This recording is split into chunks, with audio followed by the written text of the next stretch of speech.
তো বন্ধুরা, আইপিএল 2024-এর নিলামের প্রথম সেটের কিন্তু ভিডিও আপনাদেরকে আমি দিয়ে দিয়েছিলাম। প্রথম সেটে কোন কোন খেলোয়াড়রা কোন কোন দলে গেছিল। এইবারে বলবো দ্বিতীয় সেটে কোন প্লেয়ারকে কোন কোন দল নিয়েছে। তো ভিডিওটা শুরু করার আগে বলে রাখি, যেহেতু এইখানে আপনারা খেলার সমস্ত রকম আপডেটস পেয়ে যাবেন, তাই অবশ্যই পাবলিক ভিউ কলকাতা চ্যানেলটিকে সাবস্ক্রাইব করে বেল আইকন প্রেস করে অল করে রাখবেন। প্রথমত বলি, এই অকশানে প্রচণ্ড টাকা খরচা করেছে সমস্ত ফ্র্যাঞ্চাইজি। আইপিএলের ইতিহাস গঠন করেছে প্যাট কামিংস, প্রথম প্লেয়ার যে গেছে 20 কোটির বেশি। 20,50,00,000 টাকা দিয়ে প্যাট কামিংসকে নিয়েছে সানরাইজার্স হায়দ্রাবাদ। লড়াই চড়েছিল রয়্যাল চ্যালেঞ্জার্স ব্যাঙ্গালোরের সাথে। রয়্যাল চ্যালেঞ্জার্স ব্যাঙ্গালোর 20,25,00,000 টাকা পর্যন্ত গেছে, কিন্তু শেষে লাস্ট বাজিবাদ মেরেছে সানরাইজার্স হায়দ্রাবাদ 20,50,00,000 টাকা দিয়ে, একটা হিউজ অবিশ্বাস্যকর অ্যামাউন্ট দিয়ে প্যাট কামিংসকে নিয়েছে। তো দেখা যাক প্যাট কামিংস সত্যিই কি 20 কোটির পারফরমেন্স করতে পারে কি পারে না। তো 20 কোটি টাকার আইপিএল ইতিহাসে সব থেকে দামি প্লেয়ার সেটা হচ্ছে প্যাট কামিংস। সবাইকে অবাক করে দিয়ে শ্রীলঙ্কার অলরাউন্ড স্পিন বোলার ইয়ানন্দু হাসারাঙ্গা, তাকে তার বেস্ট প্রাইস 1.5 কোটি টাকা দিয়েই কিনে নিয়েছে সানরাইজার্স হায়দ্রাবাদ। Master stroke. হাসারাঙ্গার মতো প্লেয়ারকে 1.5 কোটি টাকা দিয়ে নিয়েছে এসআরএইচ, সত্যি এটা দারুণ সিদ্ধান্ত। তারপরের প্লেয়ারটা গেছে রাচিন রবীন্দ্রা। আমরা সবাই ভেবেছিলাম যে রাচিন রবীন্দ্রা অন্তত 5 কোটি বিক্রি হবে, কিন্তু সিএসকে আরও একবার বাজিমাত করেছে। রাচিন রবীন্দ্রার মতো প্লেয়ার যে এত ভালো ওয়ার্ল্ড কাপে রান করেছে প্লাস অফ স্পিন বল করতে পারে, তাকে প্রচণ্ড সস্তায় 1,80,00,000 টাকা দিয়ে নিয়েছে চেন্নাই সুপার কিংস। রাচিন রবীন্দ্রের মতো প্লেয়ারকে 1,80,00,000 টাকায় চেন্নাই নিয়ে দেখিয়ে দিয়েছে যে চেন্নাই সত্যিকারের মাস্টার মাইন্ড। তো রাচিন রবীন্দ্রা খেলবে চেন্নাই সুপার কিংসের হয়ে। তারপরের প্লেয়ার লর্ড শার্দুল ঠাকুর। আমি আপনাদেরকে আগেও বলেছিলাম যে শার্দুল ঠাকুর যাবে চেন্নাইয়ে, প্রেডিকশন করেছিলাম এবং ঠিক তাই হয়েছে। 4 কোটি টাকায় শার্দুল ঠাকুরের মতো প্লেয়ারকে 4 কোটি টাকায় নিয়ে নিয়েছে চেন্নাই সুপার কিংস। মানে চেন্নাই সত্যিকারের এত সস্তায় সস্তায় ভালো ভালো প্লেয়ার নিয়েছে, এই জন্য ক্ল্যাপ। 4 কোটি টাকায় শার্দুলের মতো অলরাউন্ডার এত ভালো বলিং ব্যাটিং দুটোই করতে পারে। তো চেন্নাই কিন্তু আরও একবার শার্দুল ঠাকুরকে নিজের দলে ফিরিয়েছে এবং ধোনি শার্দুল ঠাকুরকে কিন্তু ব্যবহার করতে জানে। তো এটা চেন্নাইয়ের জন্য মাস্টার স্ট্রোক, অর্থাৎ শার্দুল ঠাকুর গেল চেন্নাই সুপার কিংসে। তারপরের প্লেয়ার আজমাতুল্লাহ ওমারজাই।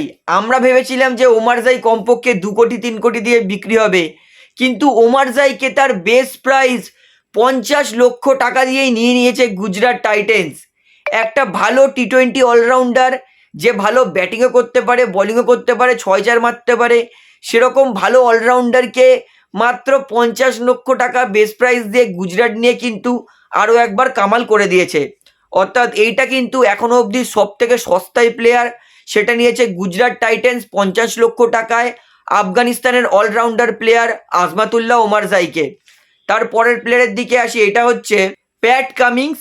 আগেও বলেছি 20,50,00,000 টাকা দিয়ে প্যাট কামিংসকে নিয়েছে সানরাইজার্স হায়দ্রাবাদ, যেটা আইপিএলের ইতিহাসে সব থেকে বড় বিট। তারপরের প্লেয়ারে আসি, সেটা হচ্ছে সাউথ আফ্রিকার পেস বোলার জেরাল্ড কটজে।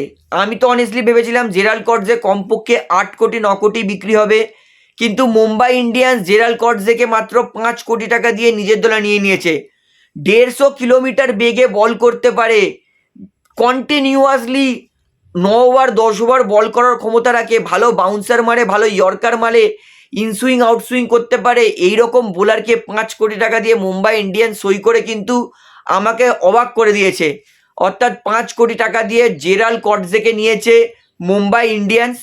তারপরের প্লেয়ারের দিকে আসি, এইটা হচ্ছে হার্ষাল প্যাটেল, পার্পল প্যাটেল।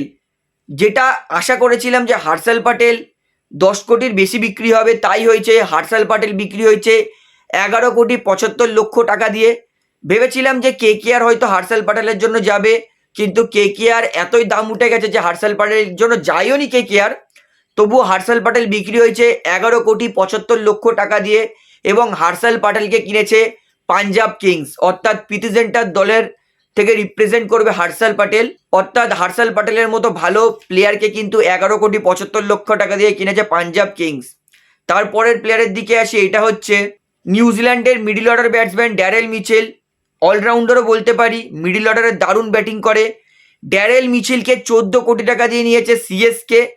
ড্যারেল মিচেলকে নেওয়ার জন্য কিন্তু পাঞ্জাব কিংস 13 কোটি 75 লক্ষ টাকা পর্যন্ত গেছিল, কিন্তু শেষ মুহূর্তে 14 কোটি টাকা দিয়ে নিয়ে একটা ড্যারেল মিচেলকে সিএসকে নিজের দলে নিয়েছে, অর্থাৎ সিএসকের কিন্তু মিডল অর্ডার আরও বেশি শক্তিশালী করে নিয়েছে। ড্যারেল মিচেল গেছে সিএসকেতে। এবং লাস্ট প্লেয়ার যে বিক্রি হয়েছে সেটা হচ্ছে ক্রিস ভোগস, ইংল্যান্ডের এই অলরাউন্ডার ক্রিস ভোগস, যাকে কিন্তু নেওয়ার জন্য কেকেআর ঝাঁপিয়েছিল, কিন্তু কেকেআর পায়নি। 4 কোটি 20 লক্ষ টাকা দিয়ে পাঞ্জাব কিংস ক্রিস ভোগসকে নিয়ে নিয়েছে এবং কেকেআর 4 কোটি পর্যন্ত গেছিল, কিন্তু শেষ মুহূর্তে পাঞ্জাব কিংসে নিয়ে নিয়েছে ক্রিস ভোগসকে 4 কোটি 20 লক্ষ টাকা দিয়ে। অর্থাৎ সেকেন্ড সেটেও কিন্তু কেকেআর কোনো প্লেয়ারকে কিনলো না। তো বন্ধুরা, এটাই ছিল সেকেন্ড সেটের পুরো ডিটেলস, যে কোন খেলোয়াড় কোন দলে গেল। তো সমস্তটা আপনাদেরকে বুঝিয়ে দিলাম। তো ভিডিওটি এখানেই শেষ করছি। তো তারপরের সেটে আপনাদের সঙ্গে দেখা হচ্ছে। তারপরের সেটে কোন খেলোয়াড় কোন দলে গেলে সেটাও কিন্তু আপনাদেরকে জানিয়ে দেবো। তো ভিডিওটি এখানেই শেষ করছি। ভিডিওটি ভালো লাগলে অবশ্যই লাইক করুন, কমেন্ট করুন, শেয়ার করুন, এবং যারা চ্যানেল নতুন আছেন সবাইকে অনুরোধ করে রাখবো তারা অবশ্যই চ্যানেলটিকে সাবস্ক্রাইব করে বেল আইকন প্রেস করে অল করে রাখবেন। ধন্যবাদ।